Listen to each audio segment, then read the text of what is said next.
प्रभु यीशु मसीह के नाम में आप सबको मेरी तरफ से सलाम कबूल हो। आज मैं कुछ आपसे बाइबल से कुछ बातें करूंगा। आज का मेरा मजमून जो है वह है चरवाहा, गड़िया, शेपर्ड।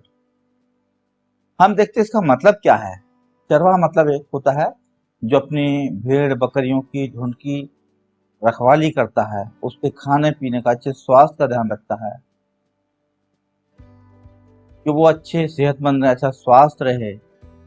उनके लिए वो हरी हरी घास में उनको चराता है, अच्छा मैदान जहाँ अच्छी हरी घास होती है, पेड़ पौधे देखता है यहाँ पे अच्छे मुलायम पत्तियां, वो डंगी से तोड़ कर उनको खिलाता है। डंगी एक लकड़ी का डंडा होता है जिसमें हंसिया बंधा होता है, उसको डंडी कहते हैं। और उस लकड़ी के हिस्से से वो जंगली पशु अगर कोई उसके पशुधन पर आक्रमण करते हैं उनको भी भगाता है, मारता है। पानी के लिए एक बाल्टी रखता है, एक रस्सी रखता है, एक कांटा रखता है ताकि उनको ठंडा पानी कुएं से खींच के पिला सके। वो अपने पशुधन की रक्षा करता है, उनके खाने पीने का पूरा ध्यान रखता है, भारी बीमारी में उनका ध्यान रखता है, दवाई देना, मरहम पट्टी करना, उनके विश्राम का पूरा ध्यान रखता है और ये ध्यान रखता है कि उनके रहने की अच्छी व्यवस्था हो, और जंगली जानवरों से भी उनकी रक्षा करता है। एक चरवाहे की जिम्मेदारी होती है, वो अपनी भेड़ बकरियों की जानवरों की रक्षा करता है। इसी तरह हम अगर देखते हैं चरवाहे के रूप में एक इंसान जो कि अपनी कलीसिया की रखवाली करता है, उसके सुख दुख का ध्यान रखे, समस्या आती है उनका समाधान करे, बीमार उसको चंगाई के लिए प्रार्थना करते लगा करके उनके सुख दुख का ध्यान रखे, और वो आत्मिक खुराक के लिए अपने साथ वचन रखता है, अभिषेक के लिए तेल रखता है, और बपतिस्मा देने के लिए पानी, बहता जल जहाँ वो जगह देखता है। तो एक चरवाहे की ये गुण है, जो चरवाहा होता है वो अपने भेड़ बकरियों की झुंड की रखवाली करता है, देखभाल करता है, उनकी सेहत का ध्यान रखता है, उनके विश्राम करने की जगह, उनके रहने का स्थान अच्छे से अच्छा देखता है ताकि उनकी भेड़ें पशु सुरक्षित रहें। अब हम देखते हैं पाक कलाम इसके विषय में हमको क्या सिखाता है। इसलिए हम निकालते हैं भजन संहिता, जो कि दाऊद का लिखा हुआ भजन है, ये पुराने ऐतनामे में पाया जाता है। भजन संहिता 23 बाब उसकी 1 आयत से लेकर 6 आयत तक मैं आप लोगों के सामने पढ़ूंगा। यहाँ पर इस प्रकार लिखा हुआ है, यहोवा मेरा चरवाहा है, मुझे कुछ घटी ना होगी। वो मुझे हरी हरी चराइयों में बिठाता है, वो मुझे सुखदायी जल के झरने के पास ले चलता है, वो मेरे जी में जी ले आता है, धर्म के मार्गों में वो अपने नाम के निमित्त मेरी अगुवाई करता है। चाहे मैं घोर अंधकार से भरी हुई तराइयों में होकर चलूं तो भी हानि से न डरूंगा, क्योंकि तू मेरे साथ रहता है। तेरे सोटे और तेरी लाठी से मुझे तसल्ली मिलती है। तू मेरे सताने वालों के सामने मेरे लिए बेस बिछाता है। तूने मेरे सिर पर तेल मला है, मेरा कटोरा उमड़ रहा है। निश्चय भलाई करना जीवन भर मेरे साथ साथ बनी रहेगी, और मैं यहोवा के धाम में सदा वास करूंगा। परमेश्वर अपने वचन के पढ़े सुनाने पर हमें सारे को आशीष दे। अब हम देखते हैं कि चरवाहा, जैसा कि मैं आपके सामने वचन में से पढ़ा है, और ये बात उत्पत्ति 48 बाब उसके 15वीं आयत में भी लिखा हुआ है कि परमेश्वर जन्म से लेकर आज तक मेरा चरवाहा बना हुआ है। एक खुदा के दास ने इस पे गाना भी बड़ा अच्छा लिखा हुआ है, यहोवा चरवाहा मेरा, मुझे कोई घटी नहीं, हरी चराइयों में मुझे स्नेह से चराता है। वो परमेश्वर गुण देखते हैं तो परमेश्वर गुण है। यशायाह 63 बाब उसके 1 बाब में पढ़ते हैं, मैं ही हूं जो धर्म से बोलता हूं, और पूरा उद्धार करने की शक्ति केवल परमेश्वर के पास है। अब हम परमेश्वर के कार्य पर ध्यान रखेंगे कि परमेश्वर कार्य क्या क्या। उसने नर नारी करके मनुष्यों की सृष्टि की है। सबसे पहले आदम हव्वा को बनाया, जिसका जिक्र हम पढ़ते हैं उत्पत्ति 1 बाब उसके 27वें पद में। और उनको इसलिए रचा है ताकि वो काम करें, उसकी रक्षा करें। इसका जिक्र हम पढ़ते हैं उत्पत्ति 2 बाब उसके 15वें पद में। उसने उनको आशीष दी है, फूलो फलो, पूरी दुनिया भर जाओ और अपने नियंत्रण में कर लो।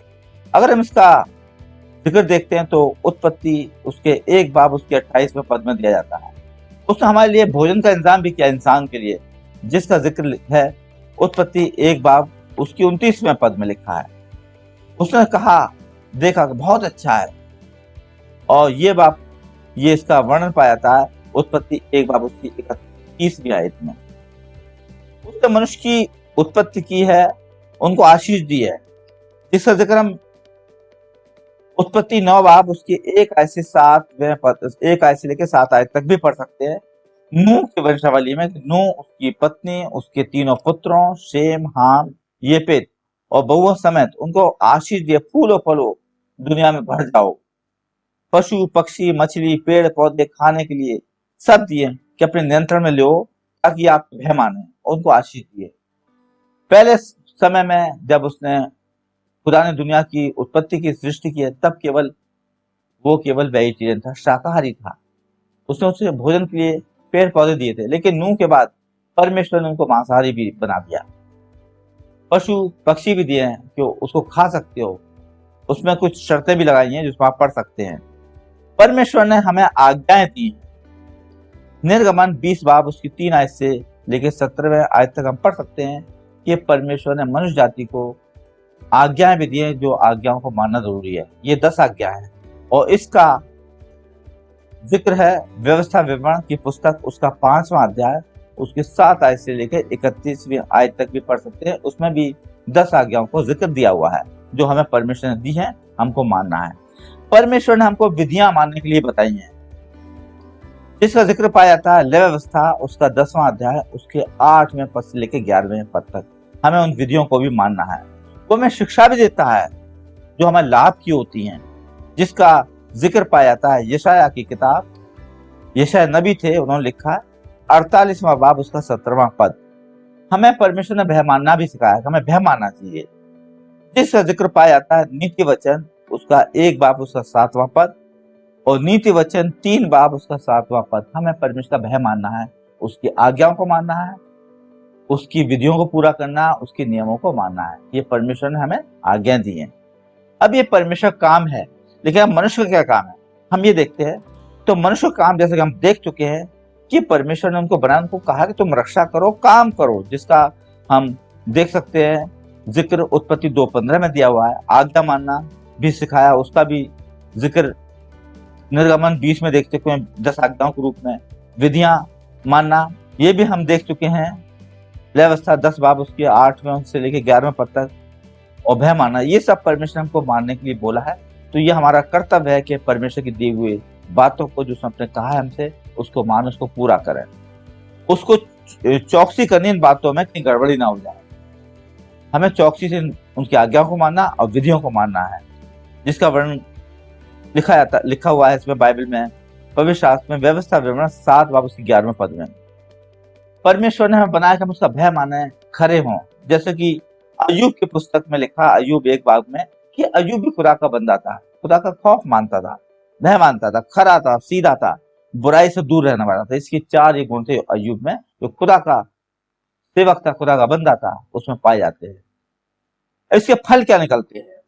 इसके फल ये होते हैं, जैसे कि यशायाह 43 बाब उसके 7वें पद में लिखा है, वो मेरा कहलाता है, वो मेरा है, मेरे दास है, मेरी प्रजा है। रोमियो 11:1 में भी ये पाया था कि परमेश्वर की प्रजा हम बनेंगे, मेरे चुने हुए लोग। ये परमेश्वर का वचन कहता है, मेरे चुने, परमेश्वर के चुने हुए लोग। यशायाह 44 बाब उसके 1 से लेके 5वें पद तक पाया जाता है। वो हमारे लिए, अगर हम उसकी आशीषों को मानेंगे, आज्ञाओं का पालन करेंगे, भय मानेंगे, तो हमारे खेतों में मेह बरसाएगा, हमारे हर चीज को फलवंत करेगा।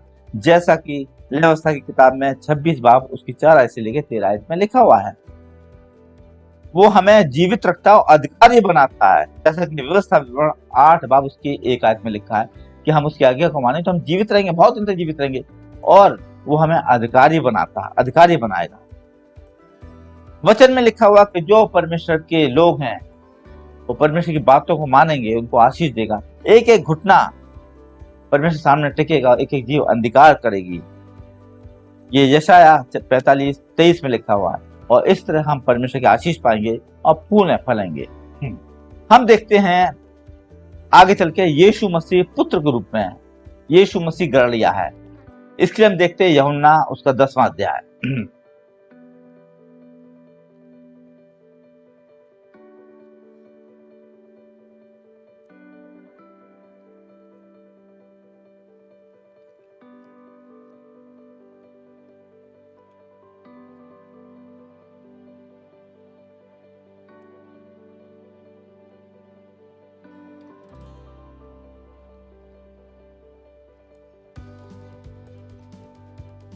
यूहन्ना 10 बाब उसकी 7 ऐसे 11 तक मैं आप लोगों के सामने पढ़ूंगा। यीशु अच्छा चरवाहा है। यीशु ने उनसे फिर कहा, मैं तुमसे सच सच कहता हूँ, भेड़ों का द्वार मैं हूँ। जितने मुझसे पहले आए वे सब चोर और डाकू हैं, परंतु भेड़ों ने उनकी ना सुनी। द्वार मैं हूँ, यदि कोई मेरे पीछे मेरे द्वारा भीतर प्रवेश करे तो उद्धार पाएगा और भीतर बाहर आया जाया करेगा और चारा पाएगा। चोर किसी और काम के लिए नहीं, परंतु केवल चोरी करने और घात करने और नष्ट करने को आता है। मैं इसलिए आया कि वे जीवन पाएं और बहुतायत से जीवन पाएं। अच्छा चरवाहा मैं हूँ, अच्छा चरवाहा भेड़ों के लिए अपने प्राण देता है। परमेश्वर हम सबके लिए क्रूस अपनी जान दी है, अपनी भेड़ों के लिए वचन पूरा किया है। तो यीशु मसीह ने खुद कहा है, अच्छा चरवाहा मैं हूँ। परमेश्वर के दास ने बड़ा खूबसूरत गाना लिखा है, यीशु है सच्चा गड़िया, हम उसकी भेड़ें हैं, हरी चराइयों में हमें चराता वो है। यीशु के कार्य देखते हैं। यीशु कार्य क्या है? सेवा कार्य। सबसे पहले यीशु मसीह ने बपतिस्मा लिया है, जो कि मत्ती 3 बाब उसकी 16 आयत से 17 तक लिखा है। यीशु मसीह जब आते हैं यूहन्ना के पास बपतिस्मा लेने के लिए, तो यूहन्ना ने कहा, मना किया कि अरे मुझे तुझसे लेना है, तू मेरे पास आया। यीशु मसीह ने कहा, इसी रीत से विधि पूरी होने दे। उसने भी विधि पूरी की है। और इस तरह से यरदन नदी में यीशु मसीह ने बपतिस्मा लिया। और जिस समय वो बपतिस्मा लेकर ऊपर आया है तो आकाश खुल गया। ऊपर पवित्र आत्मा कबूतर की नाई उतरी है और ऊपर से आकाशवाणी हुई, ये मेरे प्रिय पुत्र है जिसे मैं प्रसन्न हूँ। अब हम देखते हैं यीशु मसीह ने क्या काम किया, प्रचार किया उन्होंने, जिसका जिक्र है मत्ती 4:17 में। यीशु मसीह ने शिक्षा भी दी है, जो कि मत्ती 5 बाब उसकी 1 आयत से लेकर 12 आयत में पाया जाता है। यीशु मसीह ने चंगाई भी दी है, बहुत चंगाइयां की है। मत्ती 4 बाब उसकी 23 आयत से लेकर 24 आयत तक। यीशु मसीह ने आश्चर्य कर्म भी किए हैं। सबसे पहला आश्चर्य कर्म उन्होंने किया है, जो कि यूहन्ना की किताब उसका 2 अध्याय उसके 1 आयत से लेकर 11 आयत तक उसका जिक्र दिया हुआ है। इसके अलावा भी उन्होंने आंधी तूफान को थामा है, पानी पे चले हैं, खाना खिलाया। 2 मछली 5 रोटियों से 5,000 लोगों को खाना खिलाया है। ये केवल पुरुषों की संख्या थी, बच्चे स्त्री नहीं है। ये भी एक आश्चर्य कर्म था। खुदा ने दुआ मांगी, परमेश्वर उस खाने पर आशीष मांगी है और खाना खिलाया है। यीशु मसीह ने मुर्दे को जिंदा किया है, जिसका जिक्र पाया जाता है यूहन्ना उसका 11 बाब उसकी 38 आयत से लेकर 44 आयत तक। 44 आयत में देखते हैं लाजर किस तरह से कब्र से बाहर निकल के आया, अपने कपड़े उतरे हुए हैं और कब्र से जिंदा होके आया है। यीशु मसीह का कहना यह था कि मेरा भोजन ये है कि मैं अपने भेजने वाले की इच्छा पूरी करूं, जो कि जिक्र पाया जाता है यूहन्ना उसका 4 बाब उसकी 34 आयत। यीशु मसीह ने चेले बनाए हैं, जिसका जिक्र पाया जाता है मत्ती 4 बाब 19 आयत से 22 आयत तक। और उन्होंने आज्ञा दी चेलों को, सबको 2-2 करके भेजा कि तेल लगाओ, प्रचार करो, तेल ला के लोगों पर दुआ करो और चंगाइयां भी दो। ये मरकुस 6 बाब उसके 7 आयत से 13 आयत तक पाया जाता है। मेरे अजीजों, यीशु मसीह ने बहुत से काम किए हैं, जैसा कि ये वचन हमें बताता है। यूहन्ना 21 बाब उसकी 25वां पद में लिखा है कि अगर सब बातें लिखी जाती है यीशु मसीह ने दुनिया में काम किए, तो दुनिया में समा ना पाती, बाइबल इतनी बड़ी हो जाती, इसलिए सब बातें लिखी हुई हैं। और भी बहुत से काम किए हैं यीशु मसीह ने। लेकिन हमारा, अब मनुष्य का क्या काम है? हमारा काम है प्रचार करना, प्रीचिंग करना, जिसका जिक्र पाया जाता है प्रेरितों का काम 9 बाब उसकी 20वीं पद में लिखा हुआ है। उसे प्रीच क्या है? यीशु मसीह हमें चंगाई भी देनी, लोगों को तेल लगाकर चंगाई देना यीशु मसीह के नाम से। मरकुस 6 बाब उसकी 13 आयत में यही पाया जाता है। हमें बपतिस्मा देना है, जो कि प्रेरितों का काम 2 बाब 41वें पद में पाया जाता है। हमें उसकी स्तुति महिमा करते हैं हमेशा, जो कि लूका उसका 24 बाब उसकी 53 आयत में पाया जाता है। हमें मसीह दौड़ में निशानी को दौड़ना है, हमें वचन यही सिखाता है। ताकि मैं वो इनाम पाऊं जिसलिए हमें भेजा गया है, बुलाया गया है। फिलिपियों 3 बाब उसके 14वां पद में ये लिखा हुआ है। इसका फल क्या हुआ? इसका फल ये होगा कि परमेश्वर का राज्य बढ़ेगा, परमेश्वर का वचन फैलेगा, चेले बनेंगे, याजकों एक बड़ा समाज पैदा होगा, परमेश्वर की स्तुति होगी, आत्माएं बचा जाएंगी और परमेश्वर का राज्य बढ़ेगा। इसका काम होगा। हम आगे देखते हैं एक पवित्र आत्मा सहायक के रूप में, जिसमें कि वचन में लिखा हुआ यूहन्ना 20 बाब उसके 19 आयत से 23 आयत। उस दिन जो सप्ताह का पहला दिन था, संध्या के समय जब वहां के द्वार जहां चेले थे यहूदियों के डर के मारे बंद थे, तब यीशु आया और उनके बीच में खड़ा होकर उनसे कहा, तुम्हें शांति मिले। और ये कहकर उसने अपना हाथ और अपना पंजर उनको दिखाए। तब चेले प्रभु को देखकर आनंदित हुए। यीशु ने फिर उनसे कहा, तुम्हें शांति मिले। जैसे पिता ने मुझे भेजा है वैसे ही मैं भी तुम्हें भेजता हूँ। ये कहकर उसने उन पर थूका, उनसे कहा, पवित्र आत्मा लो। जिनके पाप तुम क्षमा करोगे उनके लिए क्षमा किए जाएंगे, जिनके तुम रखोगे।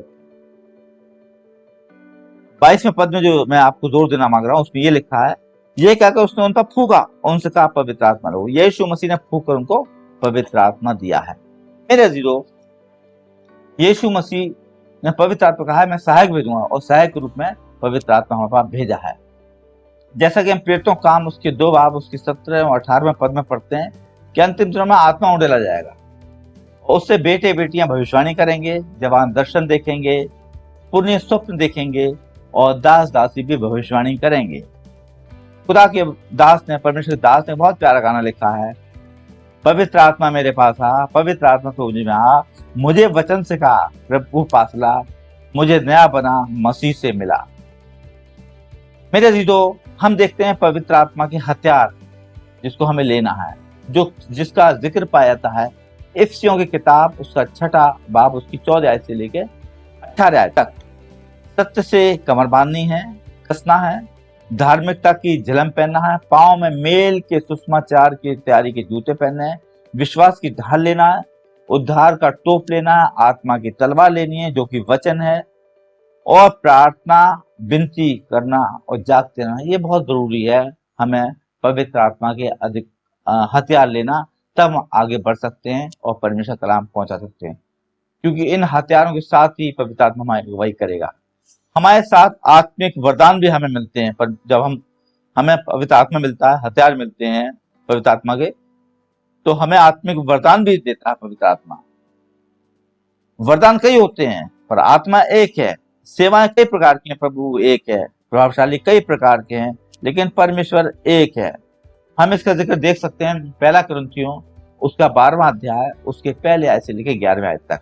अलग अलग तरह के वरदान है जो पवित्र आत्मा हमें देता है, उसको हम हथियार के साथ उसका इस्तेमाल करेंगे। हम देखते हैं एक सेवक के कार्य। सेवक कार्य है जब हम दुआ करते हैं, पवित्र आत्मा मांगते हैं तो पवित्र आत्मा मिलता है। किस तरह पवित्र आत्मा उतरता है? प्रेरितों का काम उसका 10वां बाब उसके 14वें आयत में पढ़ते हैं किस तरह पवित्र आत्मा उन लोगों को उतरा था। बपतिस्मा लेना है और संगति करते रहना है, जिस तरह से वचन में लिखा है। प्रेरितों का काम 2 बाब उसकी 41 और 42 आयत में लिखा है। प्रेम का अनुकरण करना है, आत्मिक वरदानों की धुन में रहें, विशेष करके भविष्यवाणी करने में, अन्य भाषा में बातें करना। जो अन्य भाषा में बातें करता है वो परमेश्वर से बातें करता है, मनुष्य से बातें नहीं करता। इसका ध्यान रखना है हमें। 1 कुरिन्थियों उसका 14 बाब उसकी 1 से 4 आयत तक लिखा है। अगर हमने आत्माएं पाई है तो आत्मा के अनुसार हमको चलना भी है, ये हमें वचन बताता है, जिसका जिक्र है गलतियों किताब उसका 5वां अध्याय उसका 16वां पद। अगर हमें पवित्र आत्मा मिला है, उसके वरदान है, हथियार भी हमारे पास, तो हमको उसके हिसाब से चलना भी चाहिए। अब इस आत्मा के फल जब ये काम होंगे तो हमें आत्मा के फल मिलेंगे, हमें पाए जाएंगे। जब पवित्र आत्मा के हथियार हमारे पास हैं, पवित्र आत्मा हम पा चुके हैं और हमारे ऊपर पवित्र आत्मा उतर चुका है, आत्मिक वरदान मिल चुके हैं, तो उसके फल भी हमारे अंदर मिलना चाहिए, ताकि लोग हमारे भले कामों को देखकर हमारे परमेश्वर की स्वर्ग में उसकी महिमा करें। हम देखते हैं गलतियों की किताब उसका 5वां अध्याय उसके 22 और 23वें पद में कि पवित्र आत्मा के फल हमारे अंदर आना चाहिए, होना चाहिए। प्रेम, आनंद, शांति, धीरज, कृपा, भलाई, विश्वास, नम्रता और संयम।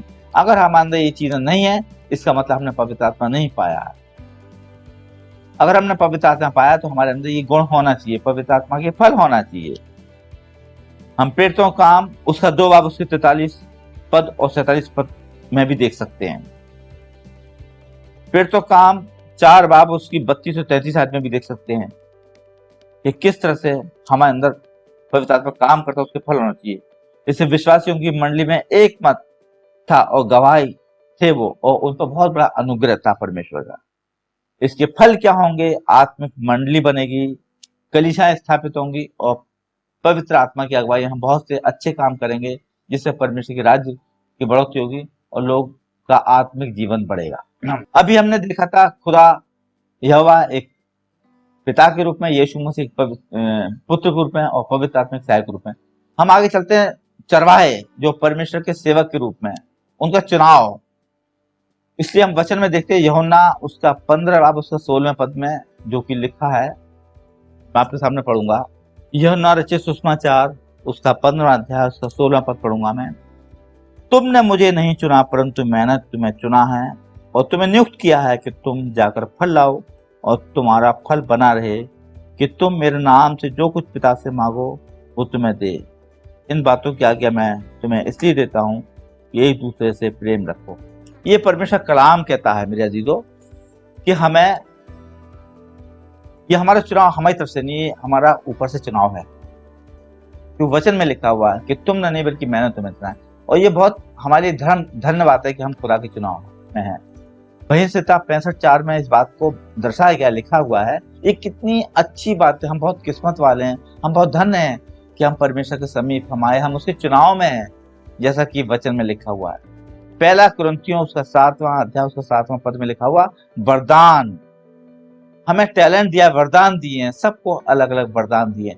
जिस तरह से हमारा शरीर है एक मसीह की देह है, हम मसीह की देह के अंग हैं।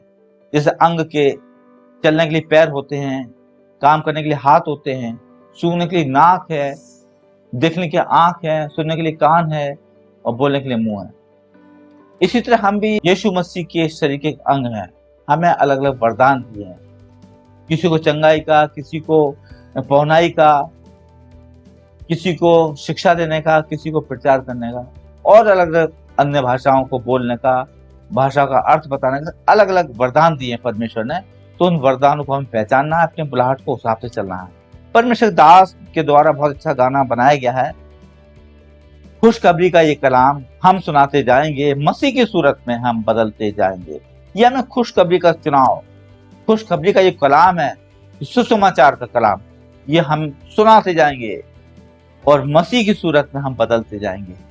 मसीह हमें काम करेगा, जब उसका कलाम सुनाएंगे लोग बदलेंगे, हम बदलेंगे और परमेश्वर के राज की बढ़ोतरी होगी, आत्मिक उन्नति होगी। सेवक के गुण क्या क्या होते हैं ये हम देखते हैं, जो कि पाया जाता है 1 पतरस उसका 2 बाब उसके 15 आयत से लेकर 17 आयत तक, कि हमें भय मानना है, राजा का सम्मान करना है, बुलाए गए हैं मसीह का अनुसरण करें। और इसी में 21 और 22 पद भी हम पढ़ सकते हैं। हमें हर समय भले कामों के लिए तैयार रहना है, व्यवहारिक होना है, भला करना चाहिए। हमें संयमी, सुशील, सभ्य होना चाहिए, अच्छे सत्कार करने के लिए तैयार होना चाहिए, सिखाने के लिए। एक अध्यक्ष का ये कर्तव्य है जो हमें पवित्र शास्त्र बताता है। जो अध्यक्ष होना चाहे वो ऐसा ही करे, एक पत्नी का पति हो और हमें सभ्य, सुशील, ताकि हम अपने कलीसिया का, अपने घर का अच्छा प्रबंध करें। 1 तीमुथियुस उसका 3 बाब उसकी 1 आयत से लेकर 2 आयत में लिखा हुआ है। नीति वचन 3 बाब उसकी 27 आयत में भी ये लिखा हुआ है कि हमें भले कामों के लिए हर समय तैयार रहना चाहिए। सेवक के कार्य क्या क्या है? अगर हम देखते हैं सेवक के कार्य, तो सेवक कार्य को आत्मिक हथियारों से लैस होना चाहिए। जब हम मैदान में जाते हैं युद्ध के लिए, तो हम अपने हथियारों से लैस होकर जाते हैं, तभी हम जीत हासिल कर सकते हैं। इसी तरह ये हमारा युद्ध है, ये अंधकार की शक्तियों से है जो आसमान में पाई जाती है।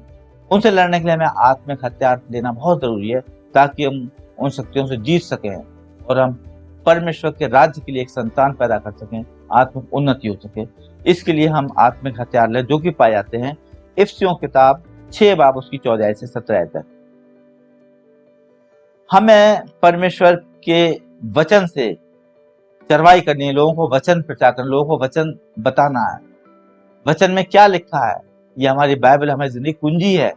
हमें उनको वचन प्रचार करना है, परमेश्वर के वचन के लिए उनको बताना समझाना है, जो कि मीका उसका 7 बाब उसकी 14 आयत में दिया हुआ है।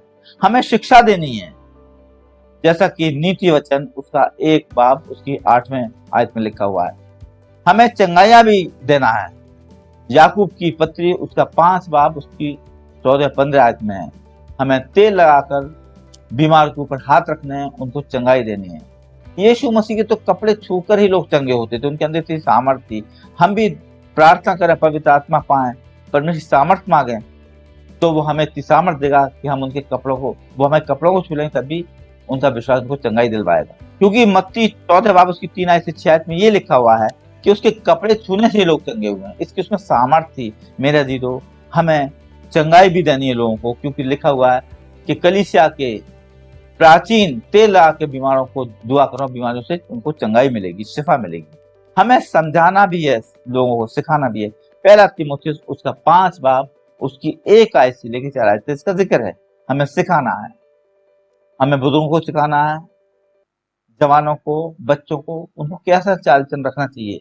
ये हमारा फर्ज है कलीसिया के पास्टर का, सेवक का, कि हम अपने कलीसिया के लोगों को गलत रास्ते से जाने से रोकें, उनकी पैरवी करें, उनको समझाएं, ताकि आत्माएं भटक ना जाए, वो बच्चे भटक ना जाए, गलत रास्ते पर ना जा पाए। इसी जिम्मेदारी हमारी होती है कि बच्चों को समझाएं, उनकी गलत आदतें हैं उससे उनको समझाएं कि वो गलत आदतें छोड़ें और परमेश्वर कलाम को पढ़ें, अमल करें, ताकि वो गंदी आत्माओं के कब्जे में ना जाए। वचन को पढ़ें, पवित्र आत्मा की अगुवाई रहें, ताकि परमेश्वर का हाथ उन पर रहे और परमेश्वर के द्वारा वो आशीषित हों। तो हमें अपने कलीसिया के लोगों को समझाना भी है। हमें, अगर हम इस लायक हैं कि हम किसी के साथ कोई भलाई करते, तो उसके लिए पीछे नहीं हटा, हमें भलाई करना, क्योंकि परमेश्वर ने इसको लिए नियुक्त किया है, हमें ठहरा में चुनाव इसीलिए। नीति वचन 3:27 में ये जिक्र हैगा। प्रेरितों का काम 15 बाब उसकी 36 आयत में देखते हैं, उसमें लिखा हमें उनकी देखभाल करनी है अपनी कलीसिया की, वो कैसे, उनका क्या हालचाल है। ये नहीं कि उनको वचन एक बार विजिट कर दिया, छोड़ दिया और फिर चले गए। उनके बराबर देखभाल करनी, टेक केयर करनी, कि हमारी कलीसिया कहीं भड़क तो नहीं है, भटक तो नहीं रही है। उनको बराबर वचन प्रचार करना है, उनकी सेवकाई करनी है, उनके ध्यान रखना है, पूरी देखभाल करना हमारी जिम्मेदारी है। हमें लोगों को बपतिस्मा भी देना है। इसके लिए हम देखते हैं मत्ती 3 बाब उसकी 6 आयत में कि किस तरह से बपतिस्मा दिया गया लोगों को। उन्होंने विश्वास किया, वचन उनको सुनाया गया, विश्वास किया, उन्होंने बपतिस्मा लिया। तो हमें बपतिस्मा भी देना है। हमें परमेश्वर के वचन के हिसाब से उनकी यादगारें, पाकशा की रस्म भी अदा करनी है। जैसा कि पहला कुरिन्थियों उसका 11 बाब उसकी 23 आयत से लेकर 25 आयत तक इसमें दिया गया पाकशा के विषय में। हमें प्रतिभोज भी उनको देना है, ताकि कलीसिया हमारी बराबर संगति में आए और परमेश्वर के कलाम में आगे बढ़ती जाए। हमें होशियार भी रहना है। हमें अपने कलीसिया को हर तरह से उसकी देखभाल करते हुए उनको आशीषित करना है। जैसे गिनती उसका 6 बाब उसकी 24 आयत से लेके 27 आयत तक लिखा कि हमारा फर्ज है कि हम उनको आशीषित करें, यीशु मसीह के नाम से उनके ऊपर हाथ रखूं, आशीष दें, ताकि परमेश्वर उनको आशीष। हमें आत्म होशियार रहना कुछ लोगों से, जिसका जिक्र पाया जाता है यिर्मयाह किताब उसका 23 बाब उसके 1 से लेके 4 आयत तक। कभी कभी कुछ ऐसे लोग आते हैं जो कि गंदी आत्माओं को चलाए चलते हैं, उनका कंट्रोल गलत हो जाता है, बाइबल नहीं पढ़ते, वचन में उनका मन नहीं रहता, वचन नहीं पढ़ते, तो वो भटक जाते हैं। कभी वो हमारे सेवकों को भड़काते हैं, कभी कलीसिया के लोगों को भड़काते हैं। तो ऐसे लोगों से भी हमें सावधान रहना है। हमें ऐसे शास्त्रियों फरीसियों से होशियार रहना है जो हमें कलीसिया में गड़बड़ी पैदा कर सकते हैं। ये लिखा मरकुस उसका 12 बाब उसकी 38 आयत से 39 आयत में इसका जिक्र दिया हुआ है। हमें कुछ ऐसे लोगों से भी होशियार रहना है जो कूट पड़वाने की कोशिश करते हैं। रोमियो उसका 16 बाब उसके 17 आयत में ऐसा लिखा है, इसका जिक्र है। ये हमें इन लोगों से होशियार भी रहना है। हमारा फर्ज है कि हम अपने को होशियार रहते हुए कलीसिया के लोगों की सेवा करें, ताकि हमारी कलीसिया बढ़े, तरक्की करे। लेकिन कलीसिया का काम क्या है? ये हमारे सेवक का काम था, लेकिन कलीसिया काम क्या है? कलीसिया काम ये है कि वो 2 गुने आदर के योग समझा जाए, जिसका जिक्र पाया जाता है पहला तीमुथियुस उसका 5वां बाब उसका 17वें आयत में। कलीसिया का फर्ज है अपने पास्टर की, अपने सेवक की इज्जत की दुगनी इज्जत दे, ये वचन कह रहा है। हमें उनकी इज्जत करनी, कद्र करनी, प्यार करना, लिहाज करना है, उनकी कद्र करनी है, हर चीज उनका ध्यान रखना है। हमें उनका अधीन भी रहना है। तीतुस की पत्री उसका 3 बाब उसकी 1 आयत में लिखा है, उनका अधीन रहना सेवक के।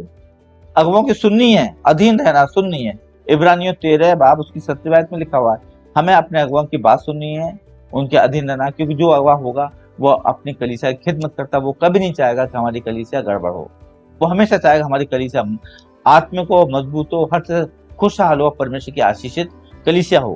कलीसिया के लोगों को ये भी ध्यान रखना है कि उनके जो नए नए लोग हैं, बच्चे हैं, उनको मन फिराना है, मुंह से इंकार करना है, बपतिस्मा लेना और पवित्र आत्मा पाना है, ताकि वो परमेश्वर के एक विश्वासी जन ठहर सकें। ये पाया था प्रेरितों का काम, उसका 2 बाब उसकी 38 आयत से 42 आयत तक इसमें जिक्र दिया हुआ है। हमें बपतिस्मा भी अपने बच्चों का कराना है। बपतिस्मा लेना एक बहुत बड़ी विधि है, अच्छी विधि है। यीशु मसीह ने भी यरदन नदी में यूहन्ना से बपतिस्मा लिया था। एक विधि है, पूरी करनी है, हमें अंगीकार करना है, मन से विश्वास करना है और बपतिस्मा लेना है। एक विधि पूरी करनी है, बपतिस्मा लेना है, तो हमें बपतिस्मा भी लेना चाहिए, जिसका जिक्र पाया जाता है मत्ती 3 अध्याय उसका 6 पद। इसका फल क्या मिलेगा? इसका फल ये होगा कि हमारी एक मजबूत कलीसिया बनेगी, सबका उद्धार होगा, परमेश्वर का राज्य बढ़ेगा। हमारा सेवक का काम यह है कि हम अपनी कलीसिया को सबको एक साथ ले चलें, भेदभाव ना हो, एक दूसरे के अंदर प्यार मोहब्बत हो, एक दूसरे का आदर सम्मान करना सीखे, बुजुर्गों का, जवानों का, बच्चों को प्यार से पकड़ें और आर्थिक, सामाजिक, आध्यात्मिक, मानसिक उन्नति हो। अगर किसी की जरूरत जो भी है उसकी जरूरत पूरी करें, जिस तरह से मदद कर सकते हैं।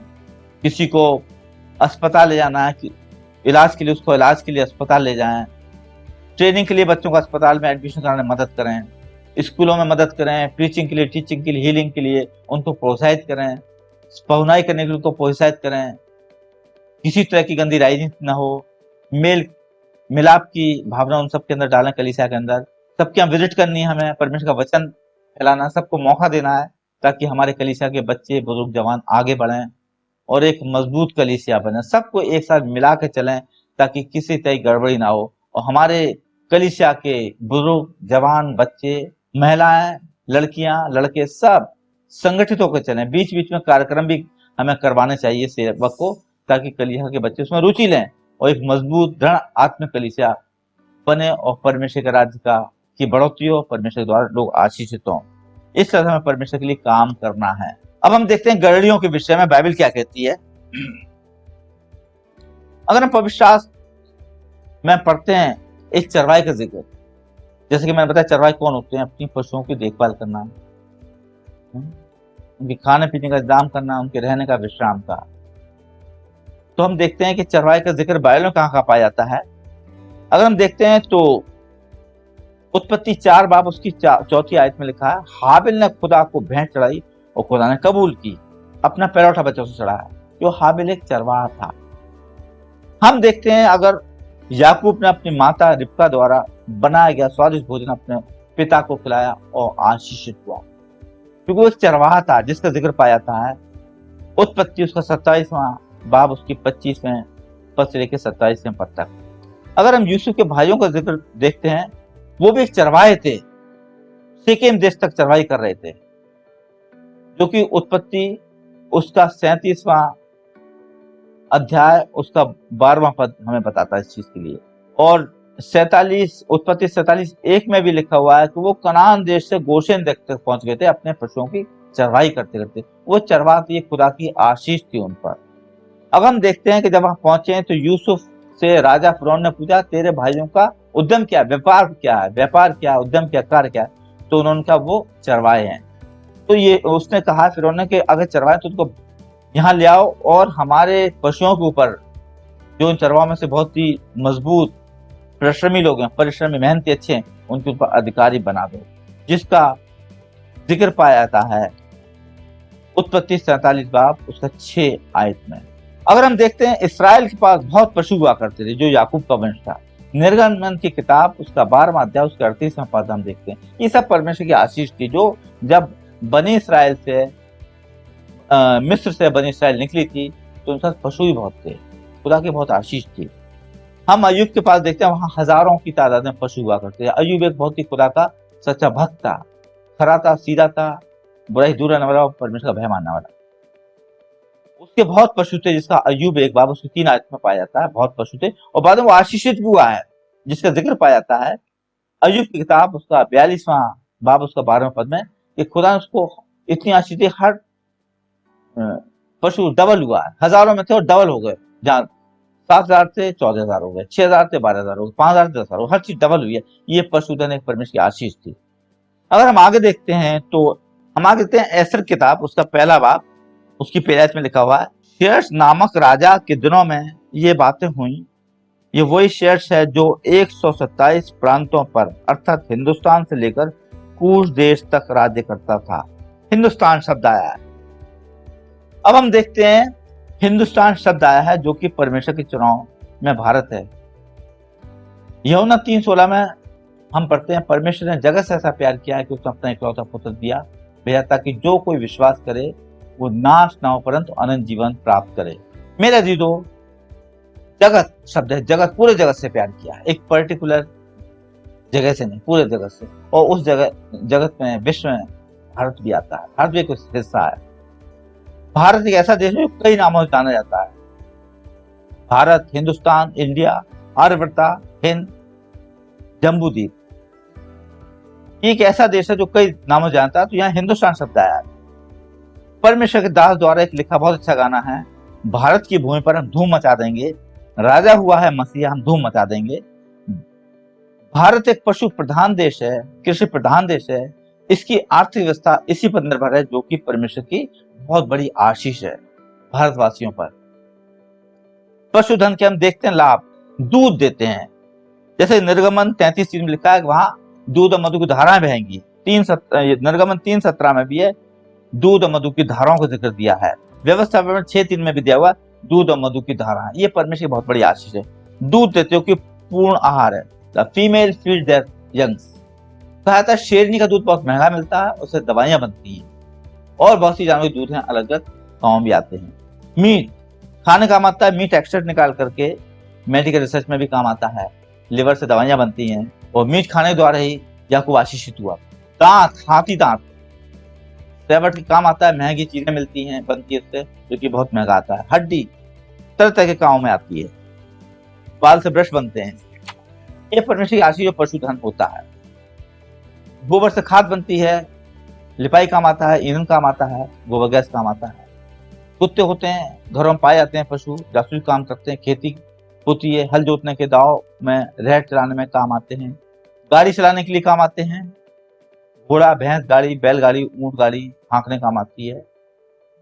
खाल, कपड़े, जूते और भी बहुत से वस्त्र महंगे महंगे मिलते हैं, उससे बनाए जाते हैं और सजावट काम भी बनता है। परमेश्वर ने आदम हव्वा को अंगरखे बनवा कर पहनाए थे चमड़े के, जिसका जिक्र पाया जाता है उत्पत्ति उसका 3 बाब उसकी 21वें पद में। अगर मरकुस 1:6 में देखते हैं, यूहन्ना ऊंट के रोम के वस्त्र पहने हुए कमर में चमड़े का कटबंध बांधे था। ये वचन में ऐसा ही लिखा है। आगे देखते हैं कि स्त्री का चरवाही के रूप में ये योगदान बाइबल में क्या लिखा है। हम देखते हैं उत्पत्ति 29 बाब उसका 9वें पद में, उनकी ये बातचीत हो ही रही थी कि राहेल जो पशु चराया करती थी अपने पिता की भेड़ बकरियों को लिए हुए आ गई। राहेल एक पशु चराया करती, एक चरवाहन थी। ये बाइबल में ऐसा ही लिखा हुआ है। ये मैं बात कर रहा हूँ स्त्री का चरवाहे के रूप में योगदान। ये पशु चराती थी राहेल। राहेल जो थी वो लाबान की बेटी थी और याकूब था वो रिबका का बेटा था। रिबका लाबान दोनों भाई बहन थे और ये ममेरे फपेरे भाई बहन थे।